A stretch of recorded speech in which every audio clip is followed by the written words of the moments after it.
My father was an alcoholic by the time I was born, and I never thought of him as being especially close or able to understand or to guide me.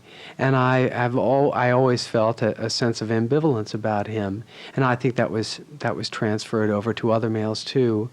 And name calling as I got older, and sort of owning the names from time to time. Somebody might say faggot or queer, and what's the matter, don't you like girls or something. Although I dated girls and even went into sexual relationships with them, I always felt like I owned those times when I was called a queer or faggot, like they were somehow sensing that. And I felt an otherness. I just did. I felt a special a sensitivity to those names when called that, even if they were just said in passing like they would to anybody else. Nevertheless, those kind of guys, when they said it, really hurt. So those things can worsen it too. But I did feel like that. Yeah, I guess there's a classic mold to it. Well, I was raised as an Episcopalian. Well, I think my family, with me, darkened the threshold maybe 10 times in my up through high school. Certainly not when I was in high school. And it was 1979, and I was very much entrenched in the gay lifestyle. At the same time, I was pursuing an acting career in Hollywood, which was going nowhere. And I was dabbling in a lot of drugs, not even dabbling, doing a lot. And I was at a friend's house, and I OD'd on what I thought was snorting a half a gram of cocaine. I was alone in their house. And it turned out to be pure PCP, but what I thought at the time was cocaine. In any case, within minutes, someone came home. I was at somebody's house alone. They came home and found me passed out, and they called the paramedics, and when they came, my heart had fibrillated, and they got out the defibrillators and got it going again. It was during that part of the experience of that overdose that I had what people call a near-death experience, which is going over the other side and going through the tunnel and coming into a being of light, which at the time I knew that I had died.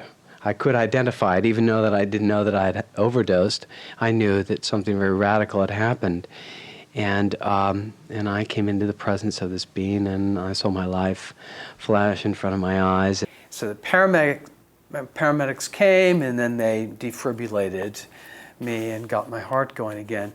And in that experience, unbeknownst to everybody there, I had crossed over to the other side. I didn't realize I'd OD'd, obviously, thinking I was doing cocaine. It ended up being this other horrific drug. I mean, both of them are bad, but this one was enough to kill me. And I went through this experience that we've all heard about now, of coming out of this darkness into this light, and I just knew. I thought, I've died. I've left whatever it was behind. I don't know how I got here, but I'm now in the presence of, instinctively, I said to myself, this is Jesus.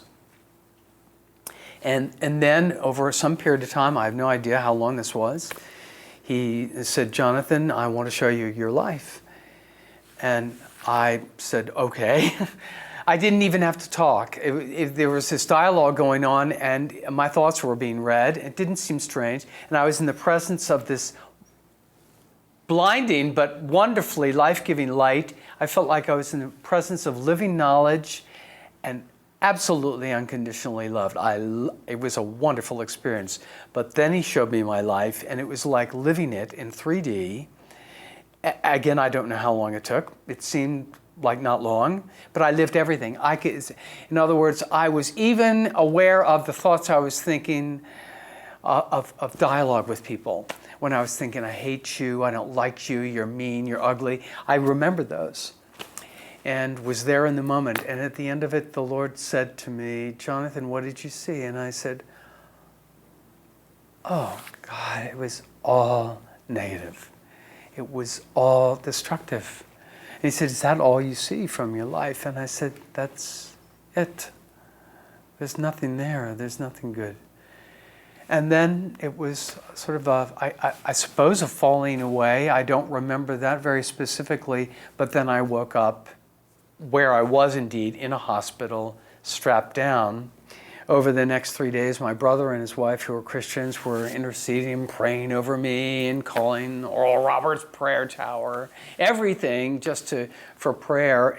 And out of that experience, I came to want to search out God, and immediately it became a draw or desire to find Jesus. And why Jesus? Why not Buddha?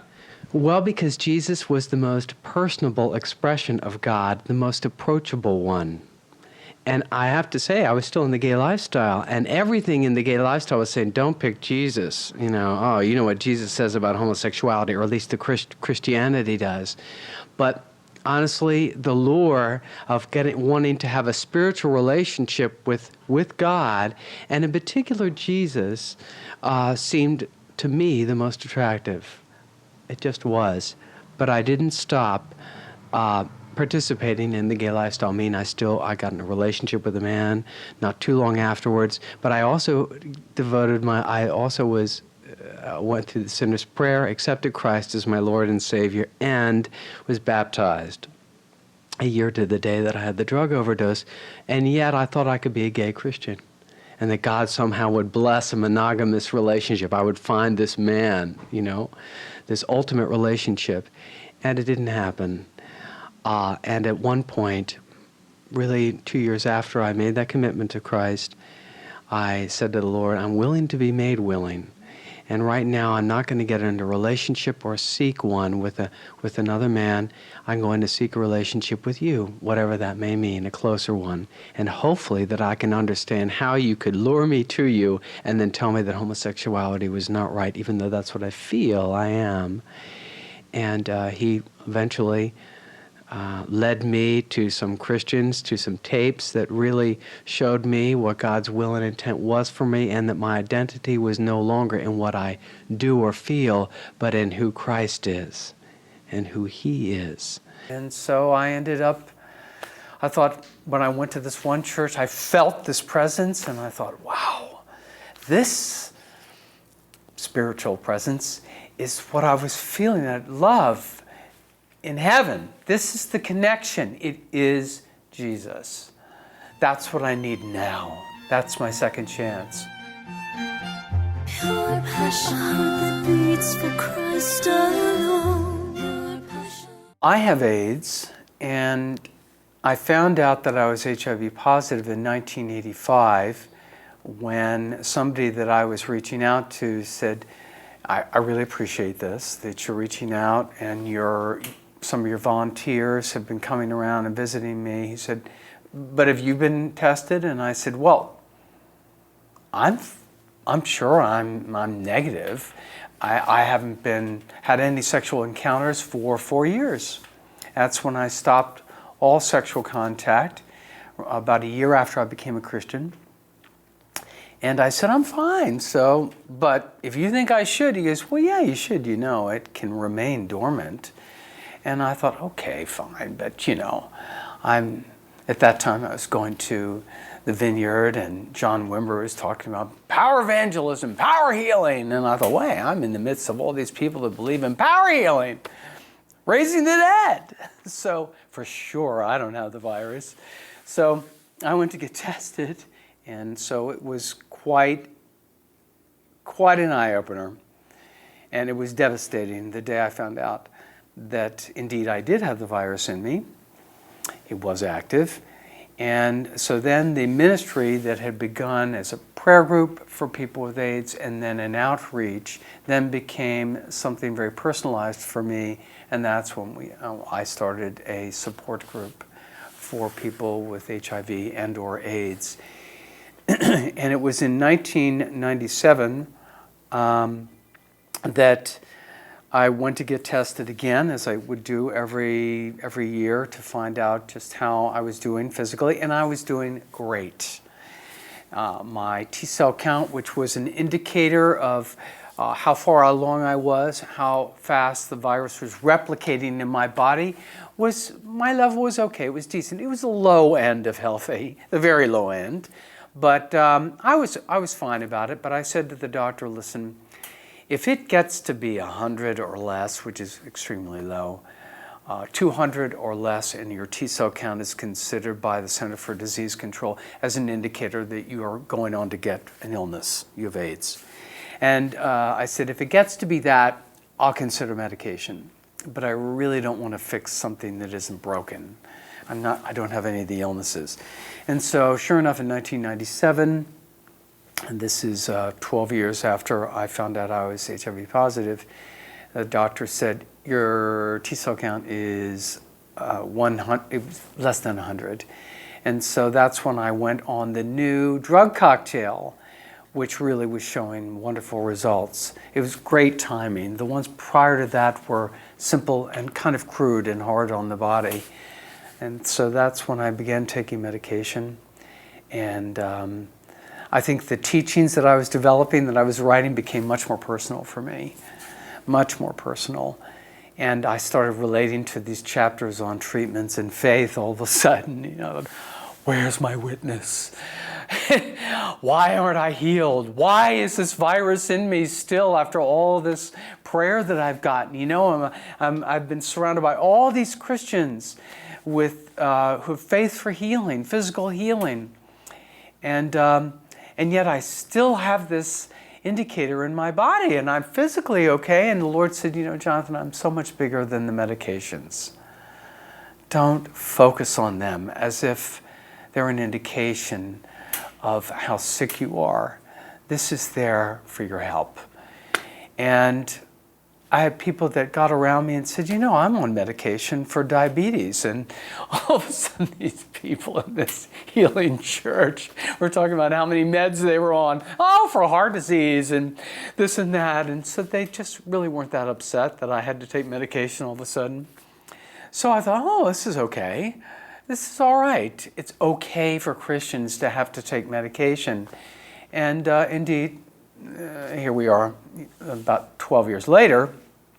And there was a period while I was off the meds, I'm back on them again, and I'm doing fine. So it's been a ministry that was at once or initially an outreach to people who were more sick than I, and then I became they. And that's really affected the way that myself and my other leaders minister, and the ones that have been raised up to teach and to travel with me around the world are people that come out of various illnesses, even caregivers. The question for Christians is, where are you, Lord, right now? Show yourself to me, please. And what are you doing? Or what are you doing in the midst of this? What are you showing me? Redeem this moment. And that's what I do for everything. I've had cancer now twice. I've gone through 8 months of chemotherapy.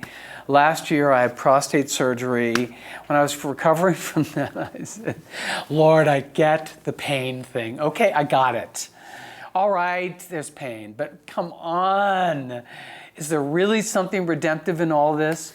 And indeed, I did have an experience in it, which really is not relatable now, but he came. And I said, I don't want to miss out on any of this if my observations and this experience can be redemptive to somebody else. And so I've said, Lord, I want this pain redeemed. And if it's only to have more empathy for somebody else, to say this is the human experience, we'll probably, until we get to heaven, we'll never know why. Some really wonderful people and leaders suddenly have an auto accident, or are murdered. Why does that happen? I don't know. I just learned one thing. Don't look at the why, because the final answer will be in heaven for us. But where are you, Lord? And what are you doing? And what are you showing me? And would you redeem this for me in some way? That this isn't just my experience that I may recover from, but this is also, if you will, a touchstone for somebody else who's struggling with an issue. It may be much less than what I went through, but they can say, if you've come through that with your faith still intact, then I can get through mine. And it is about sharing this with others. It's not about you in isolation with the Lord figuring this out. It's always about reaching out to others. Maybe this is the first time in your life you've been disabled and you've always accomplished it on your own. This is your time for the Lord to redeem that part of your personality that reaches out and allows others to be a more intimate part in helping you to live. I don't know. But for me, that's what I've seen. And I wouldn't even be here today if it hadn't been the prayers of the saints, who've had a lot more faith for my life, long life, than I ever have. So I'm grateful that they spoke in and came into my life to help me to see life more fully. Your passion that beats for Christ alone. Your passion. I was writing material for support groups, originally with AIDS in mind. But people had heard me speaking about this material and they said, you know, this would work with my condition.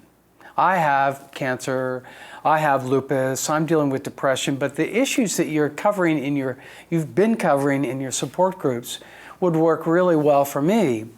And so I broadened the language of the series that I was writing to include other illnesses. Most people that are dealing with a life-altering condition, again, it could be emotional and or physical, are reticent to bring it up in their home group or maybe amongst their friends because the friends are thinking, God bless you, but you know, I really can't relate to that, or you know, I don't want to say to you about these feelings of death or these ominous feelings that you're having about your future. I don't know what to say. And so they start retreating and they stop participating in the body of Christ. Or I noticed that happening originally with people with AIDS, but there were a lot of other people that had stopped participating because they felt there's no safe place for me to share about what I'm struggling with. We wanted to create a safe place for people to come to not only be able to talk about the various issues that somebody with a life-altering condition faces on a weekly, maybe daily basis, but also maybe where they'd written out God and Jesus. And we're saying, no, Jesus is right in the middle of that. Even wanting to give you peace of mind when you're taking your medication. He has not turned his back on you. Let's revisit forgiveness. Let's revisit the issues of shame or self-hatred or the spirit of death, that influence of hopelessness that may have really occurred in your childhood and is now exacerbated by your condition. And so they're feeling more safe now in these groups. They're welcome to share about their condition, but they're hearing from other people and they're also realizing, I'm not so alone with what I'm dealing with. And what we're learning here is that Jesus is right in the middle of this and wants to know what we're really feeling and to hear from and get help from others who are there. One of the important teachings or issues that we address in the Embracing Life series, the 14-week series I first wrote, is breaking free from the spirit of death. It sounds very ominous. Well, of course, if you're dealing with cancer, I can kind of get it. But when I realized, when I was teaching on this at different healing conferences, out of the context of the Embracing Life ministry, just sharing about it, people said, you know what, I don't even have a life-altering condition per se, but I've always felt in my family environment this sort of darkness, like we're a family of sorrows, or all the men die at 50, or the women all get breast cancer, or you know what, we have a lot of alcoholism in our family, or it's a depressed family, or we are always taking care of our sick aunt or our uncle, or maybe, you know, I grew up with an illness, so there's always this sense of impending death, disappointment, poverty, and that's been as real to me as a chronic condition. And so as I began renouncing those ties to those ways of thinking, and maybe even to the spiritual influences that were speaking into my life, saying, oh, come on, don't be so upbeat, you know, it'll all be gone tomorrow. I had to really say, no, Jesus, I want the abundant life that you promised me. And as I began doing that, I began getting free, and people noticed it. And so that's what got into the series. And then when I began teaching on it and leading people in prayer on it, I realized this is a universal issue. And thus, I took that chapter from the Embracing Life series and I developed a book. I expanded the teaching to a little booklet called the Breaking Free from the Spirit of Death. And then I developed a small group for that one issue. And from there we jump off and then look at what happens when the effects of sin and brokenness in the world through the fall, how that has marred the image of God, and how disease is a metaphor for the spiritual damage. If you will, physical illness and sin is a manifestation of the evil that's come into this world. And so we look at how illness that has come through the fall has come into these beautiful bodies that God has made and has confused them and twisted them. I think Dallas Willard says in Celebration of the Disciplines, the wonderful power of God that was initially put into us and makes everything work together is now twisted and is organized against us. And that happens through sin and sickness in the world.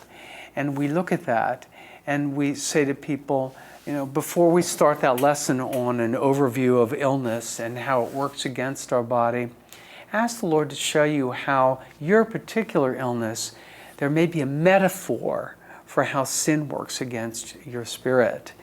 And that's what I had prayed to the Lord about, and He showed me how the virus comes into the human body and how it comes in the shape of something friendly, and the human body accepts it, the human cell, and then it goes into the human cell and takes over that cell and then goes through the rest of the body, destroying cells. It was very much how Satan works.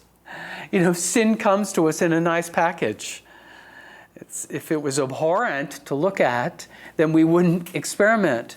And so that's how we lead off. I give my example of how the Lord showed me how the way the AIDS virus works in the body is a metaphor and of how sin can work in us. And as we end up talking about that and the different illnesses with AIDS and how different illnesses are metaphors for the different ways sin can damage the spiritual body, in the end, we always come back every week as we address physical as well as spiritual and emotional things of how Christ is the antidote. Christ is the prescription for all of it.